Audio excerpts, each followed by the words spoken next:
Welcome to Hello World. This is our second episode. And today we're going to talk about entrepreneurship and innovation.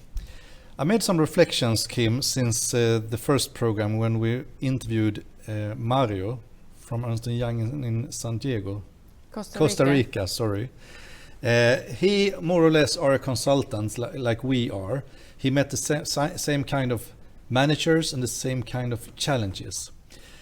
And is there any company that you have entered where you see like thinking like everything is working well, or is it always these issues, challenges that all consultants are talking about?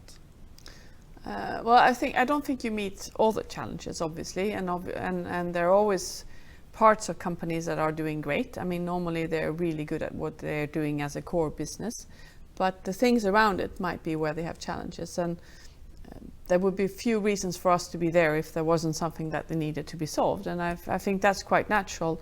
I mean, even for us as being consultants, we are good at what we're doing, but if you look at our company, I'm sure there's stuff we can improve for ourselves as well. So I think that's quite natural that all companies have challenges of different kinds, absolutely. So I don't think you can find the perfect challenge.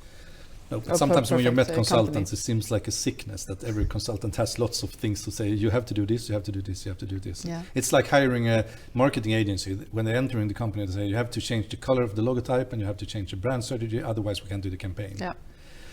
So as we said before, the topic for today is entrepreneurship and innovation.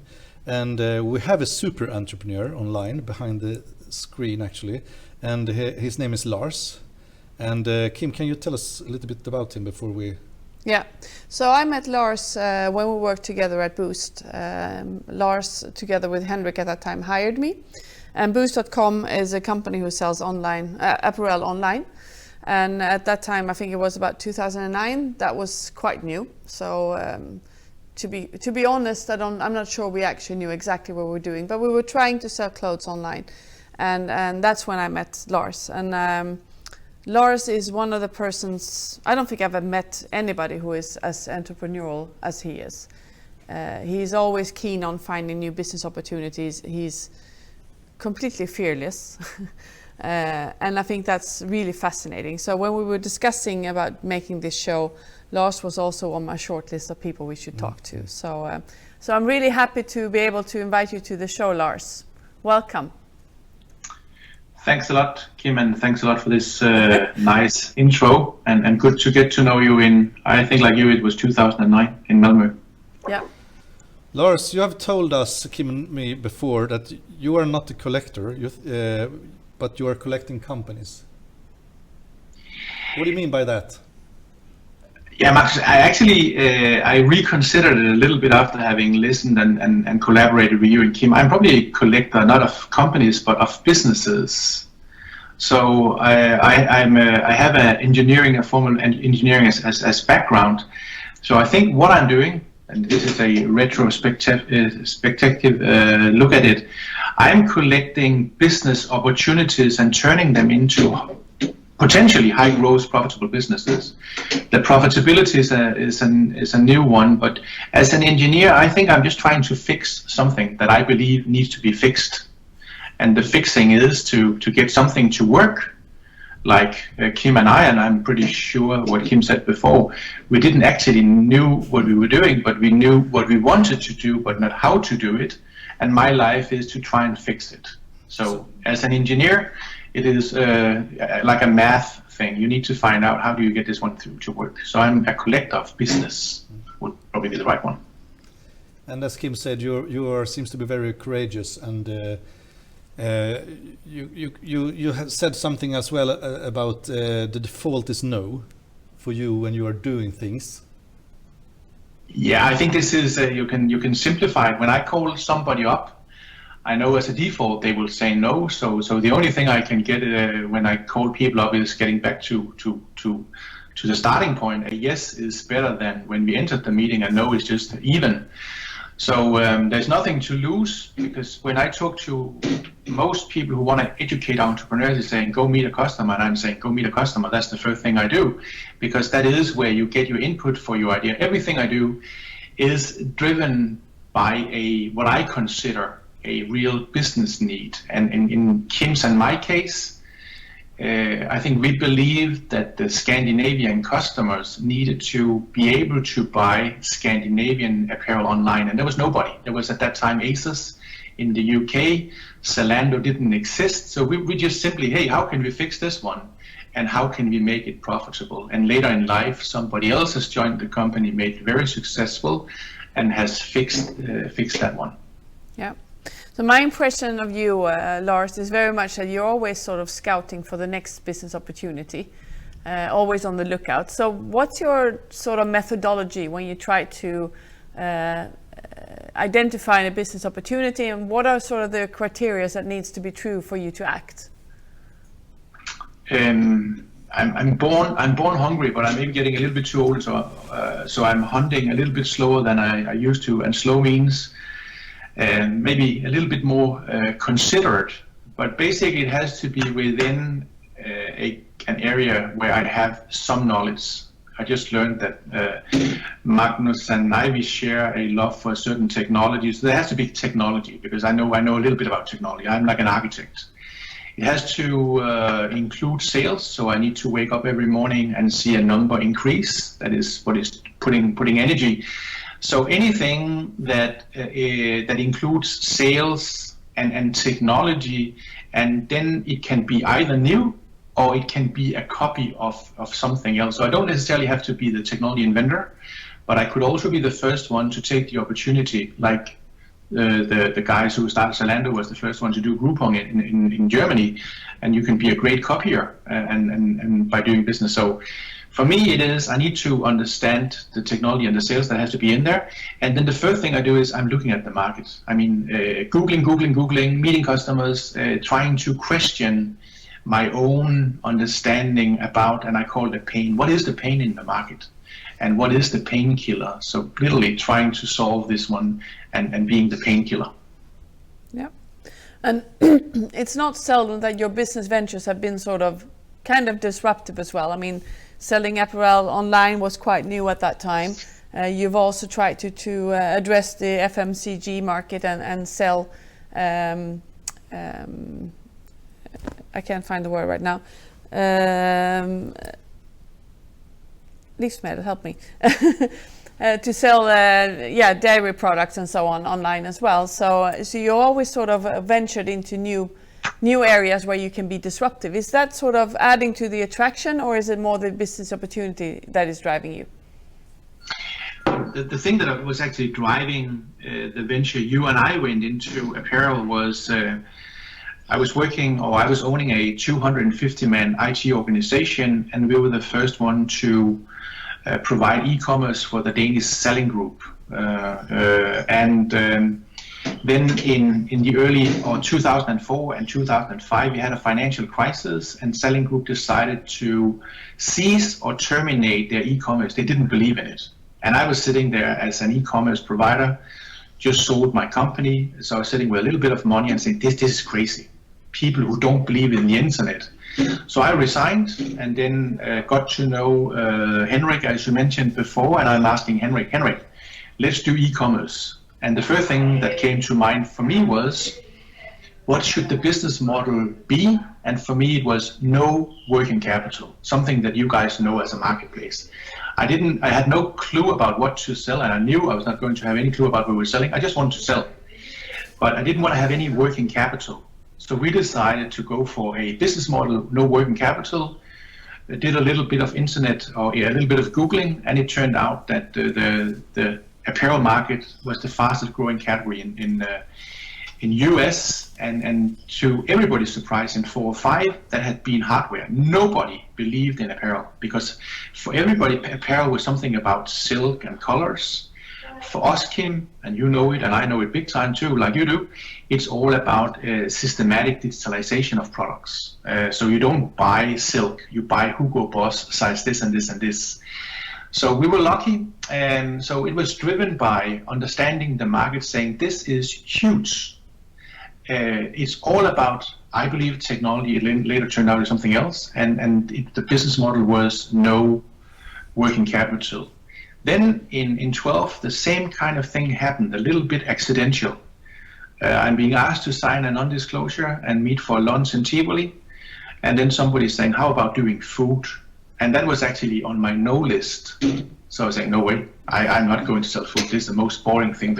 But then I put it into a spreadsheet and Googled a little bit, and it turned out that 12% of disposable income for Swedes, Danes, Norwegians, and so on is spent on food. So if you are smart, lucky, whatever enough, to be one of the 3 suppliers, most of us are using 3 suppliers, then you have 3 or 4% of people's disposable income. The question is, can you make money? And that was then, hey, this is to be proven. And I actually had to do a couple of failures. So I closed a 20 million kroner investment because I just in the middle of this one realized there's no way that I can anticipate to make any money in this one. So I had to go in, close down the company, and then do it one more time, and then start it up. And now participating in a very successful company, but it took a number of iterations, and the people who has been around, who's not been willing to participate in this kind of, call it turmoil, didn't see it. But I just said, hey, we need to fix this one. But for the outsiders, they're saying, what's going on here? But it was, and then by the way, the anecdote is that in 2012, the largest growing market in the US was food. So I said, okay, why not try and do it a second time? Yeah. Based on these experiences you have of course seen lots of failures and success. When do you know when it's time to give up or hang in there? What kind of? It's Magnus. It's a. I think you've been there too. It's a stomach feeling. I mean, for me, unfortunately, when you are a founder of a company, if you are, and if it's your own company, then to close down the company, if you're 100% owner, is an easy one because the only one that is involved is you and unfortunately employees. But you can make a decision, a calculated decision. The moment you go and ask people to invest, then you're suddenly moving yourself from being an owner to be a shareholder and an employee. And you cannot just leave. It is, for me, it's like being, if you consider yourself as a reasonable jockey and you got yourself on a donkey. So you're sitting there saying, shit, what's going on? I can't get it to move. I can't win the race. And why should somebody ever pay for training this donkey? So you're sitting there, and what is it you're seeing? You're seeing, I can't fix the problem. And for me, maybe 20 years ago, I would never consider this one, but the moment I'm starting to get a feeling that I cannot be profitable, so every single dime I'm getting into the company will not take me to profitability or independency, and then I'm realizing, shit, man, I need to get out of this one. And get out doesn't mean you have to close. Maybe it is selling it to somebody else, do something, but at least I'm in the mode of I'm not going to survive on my own. And it is an ongoing one when you are in this fixing the profitability, because for me it's not about being a big or a small company, but it's about creating a profitable and then of course high growth company. But if you're profitable in a small company, at least you have something sustainable. Yeah. I like the metaphor of the donkey. I don't win. I can imagine that you do. Lars, a lot of companies today, established companies, are risking both being disrupted by new startups coming up. An established company might have a technical debt. They're not really organized in a way that sort of makes agility their true nature, so to say. And we also know that to be able to succeed, you need to be a bit more innovative and try out new business models and so on. With your experience as an entrepreneur, what would you sort of recommend more established companies? What do they need to do to be more entrepreneurial and innovative in their investments or developments? I just had such a call this morning.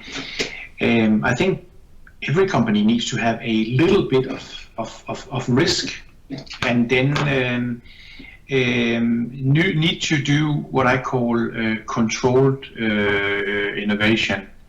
And you can be a product developer. This means manufacturing or doing something new, innovation. That's one thing. Or you can do the other one. You take something to market. Basically, these two areas. And each company needs to go have these kind of positive yes approach ideas.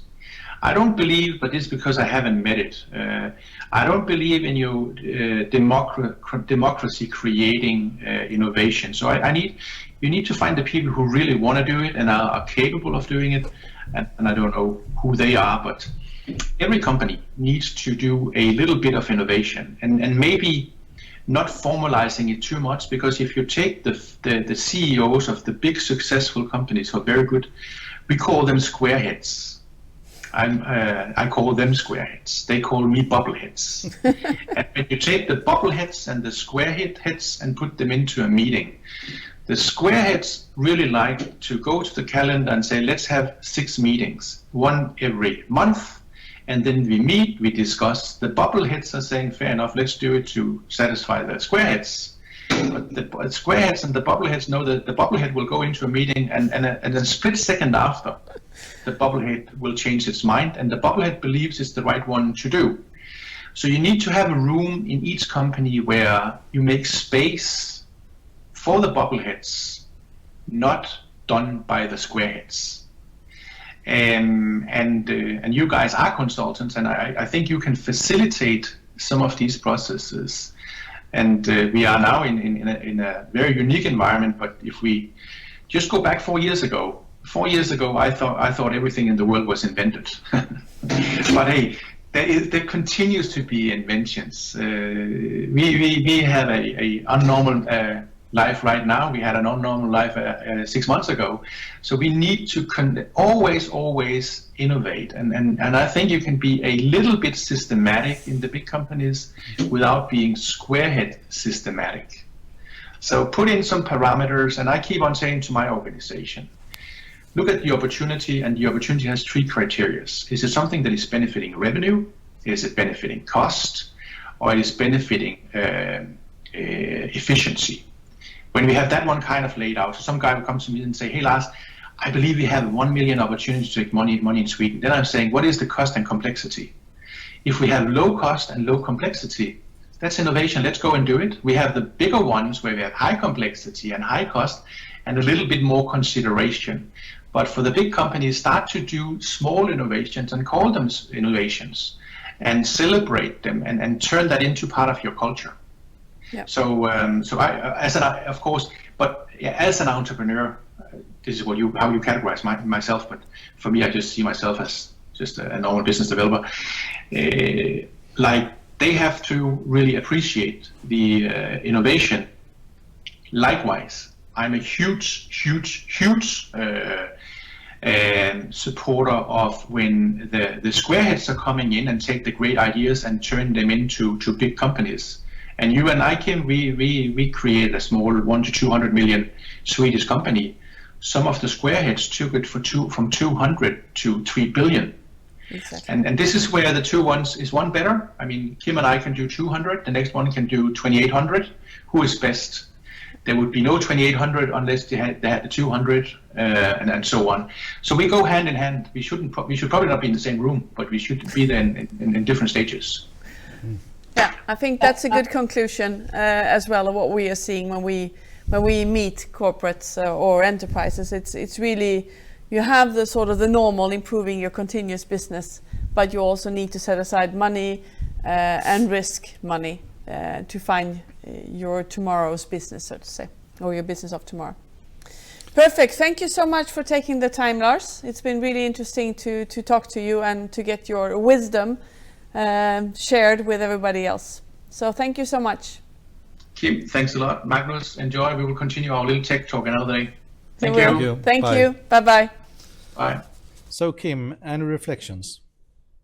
Are you a bubblehead or squarehead?